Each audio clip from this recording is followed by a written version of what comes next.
Yu-Gi-Oh! Is in no way a stranger to change, as the game's been continuously evolving over the years. From major rulebook changes all the way to powerful cards, new types of cards, or even game-altering cards. These are going to be 5 major changes to happen in Yu-Gi-Oh! In 2007, a player, with the help of his friend, would enter the German Nationals with a 2,222 card deck. This, while dressed as the Blues Brothers, was a protest to show that the deck limit was too massive, not actually having a ceiling. They wanted to make sure that people were aware of how broken that would be and what it could lead to, having cards that primarily floated into other cards or even searchers just to prove that point. Eventually, they would end their day at an X2 record at round 3, being asked to lead the event. The player took no issue with this and decided to leave peacefully, having made his point. This would lead to the game altering the maximum card size in a deck being 60. Next up on our list is going to be Hygiene. The gaming community as a whole is in no way new to the issues of a player choosing to crunch in a few more games rather than taking a shower. In 2019, Konami added a new official rule to Yu-Gi-Oh! Tournaments, the Hygiene Clause, where you would be disqualified if you smell bad or wear dirty clothing, as it produces an unpleasant playing environment. The response was generally positive, and it is a rule that is still in effect to this day. Remote Duels. Remote Duels were a direct response to the 2020 pandemic from Konami.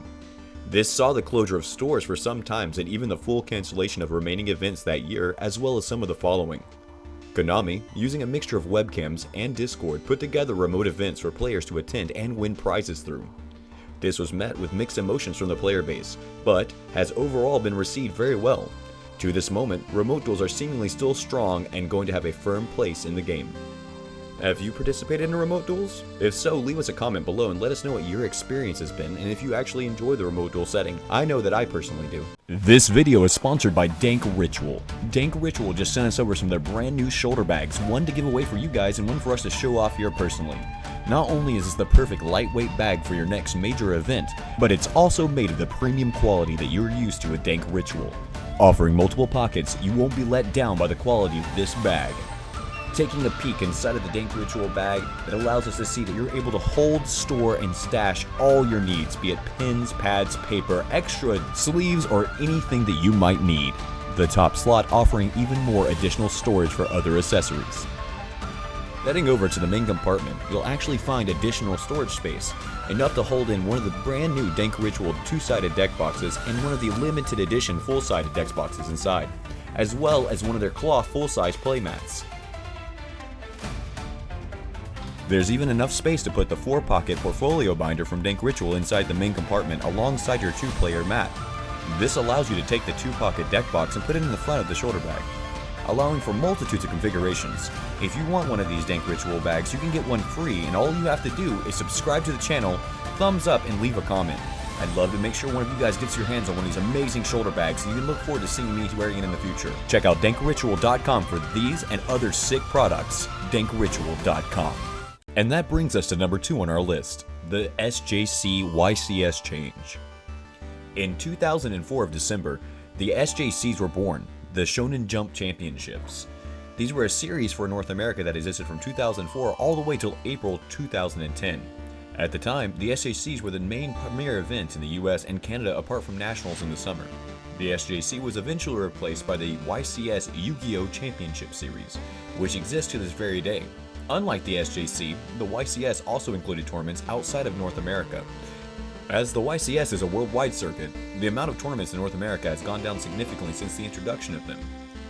As previously mentioned, YCS has continued to be the mainstay for all major Yu-Gi-Oh! Events outside of Nationals and Worlds.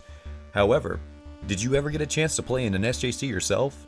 I'd love to hear more about your stories in the comment section below. And that leaves us with number 1, Master Rules.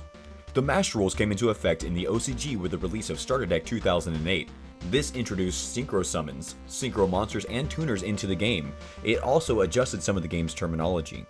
This also introduced the limitations of the main deck being 40 to 60 cards, extra 0 to 15, and the side deck 0 to 15 as well.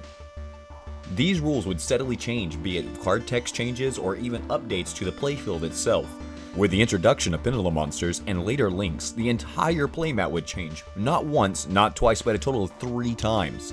The most recent Master Rule would come out on November 24th, 2021 in the TCG. This would change the way the extra deck monsters were summoned, how some of the effects resolving in the extra deck would now resolve, as well as a multitude of different rule changes. This would impact heavily how the game was played and allow Konami to make on-the-fly changes as needed to make the game more enjoyable for its player base. Some of the master rules have been controversial over the years, and some of the changes not well received by the community, as where others have been extremely positive and also positively reviewed. Was there ever a master rule that stood out to you as something you didn't enjoy, or one that really stood out to you as one that was your favorite? Let us know in the comment section below, and if you'd like to see more videos like this, also let us know. Make sure to like, subscribe, and support this channel by commenting. Thanks very much, and shout out to Dank Rituals for sponsoring the video. This is Sinjin Half Thunk with Half Thunk Yugioh, signing off.